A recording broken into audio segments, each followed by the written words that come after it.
Whoo! Whoa! Welcome to the Everyday Dad Studio version 7 point something. We finally moved and I'm slowly building out my YouTube/Twitch creation and streaming space. So I figured this is the best time to answer the question I get very often. What does my YouTube studio look like? So here we go. What's up everyone? I'm the Everyday Dad. If I can figure it out, you can figure it out. Let's start talking studio space. So there are 3 main places that I require out of my studio space to make my videos and do my streaming. So today we're gonna walk through each station and do a quick overview of the gear I use and how I use it. This is gonna be a little more off the cuff than my normal scripted work. First up, narrative video work.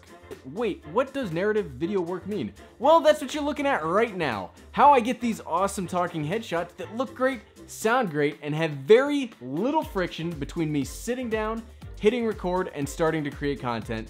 I spend a lot of my energy and resources on making the process as seamless as possible because the more hurdles there are in front of you creating, the less likely you're going to want to create. So now we're gonna go handheld and talk about what I'm looking at instead of looking at you. Okay, so let's talk about the gear I use to make my YouTube videos.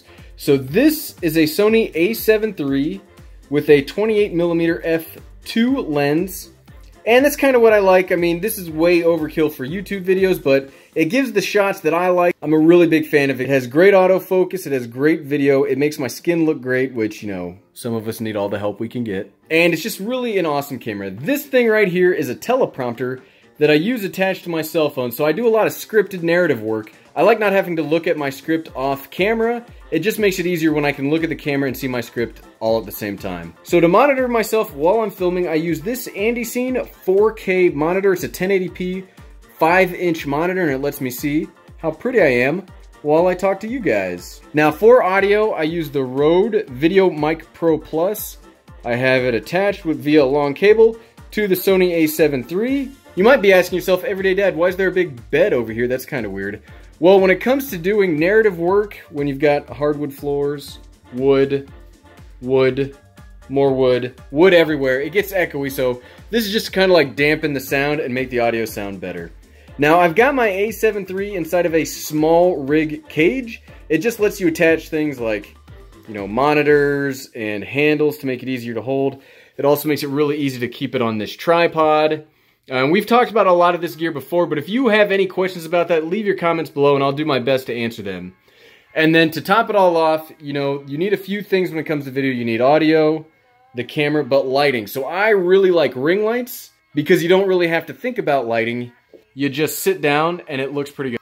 And when it comes to background, you know, I like Star Wars, so I decided to put some Star Wars stuff up on the background. I use this, and this kind of cheats as 2 lights, and then I have this little light pointing into the background, doing some separation, making it look good. Next up in the spaces that I need, let's talk about B-roll. If you ask 10 different people what B-roll means to them, you'll probably get 10 different answers.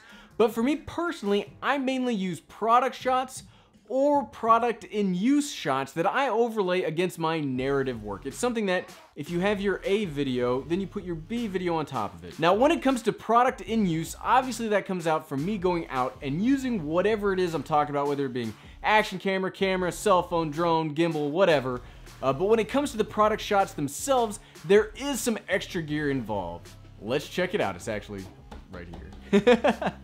Okay, now let's talk B-roll. So we were sitting here, and this is the table that we were at. So the major addition is this reflector holder that I currently have using a piece of white poster board.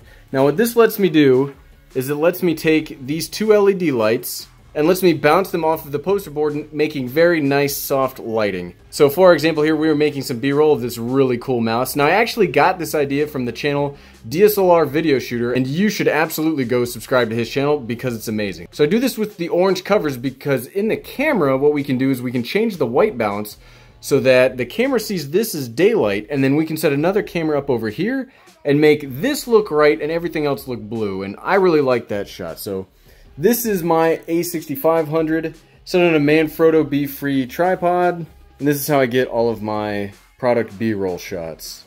So I do all of my product B-roll in at least 60 frames per second, And I prefer 120 frames per second because that way when you're doing your sliding moves, you can slow it down even further in post and make it look even smoother and much nicer. Because sometimes there's like jerkiness, and the slower you can make that action, the smoother it will look in post. So this is the B-roll station. Woo! B-roll! Thirdly, in our trip down studio lane is how I run my 3 times weekly Twitch streams and my weekly Saturday night tech live streams. Now, for the Saturday YouTube live streams, I'm gonna keep this angle because I think it looks the best. But when we do Twitch streaming, we're gonna start using a webcam because I don't have the space here to get a full camera in front of me. The Everyday Mom, formerly known as the Everyday Wife, has downgraded me from having a whole floor to myself to having this teeny tiny room. Let's make that super long journey of 3 feet from here to the streaming station. Now let's start talking streaming.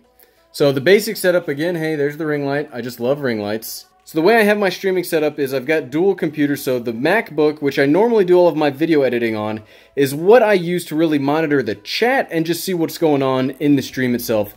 Whereas the actual streaming box is this Dell Latitude 7577. They call it their gaming laptop, but I got it on Dell Outlet for a very, very cheap price. Basically what you want out of a streaming PC is just a box of specs. I prefer Apple, but this was way cheaper and it just works better. So when it comes to streaming, you have a couple different options. Now what I generally use for like the Saturday live streams is this Elgato Cam Link, and this is what I use to connect my big camera to my computer, and it works really, really great. But what I'm gonna start using now for like Twitch streams, just to make it easy and so that it gets working, is this Logitech C920 webcam, which isn't the best, but you know, as you can see here on like an OBS stream, even Twitch itself, like the U is important, but it's not as important as the rest of the game. And you may be asking yourself, Everyday Dad, look at all that crap you got going on there in the background. What are you gonna do about that? I'm glad you asked. Behind us, we've got an awesome green screen, which I'm not sponsored by Elgato, but they do make some great streaming products. I've got their green screen right here, which is in this very nice box, which we're just gonna pop out.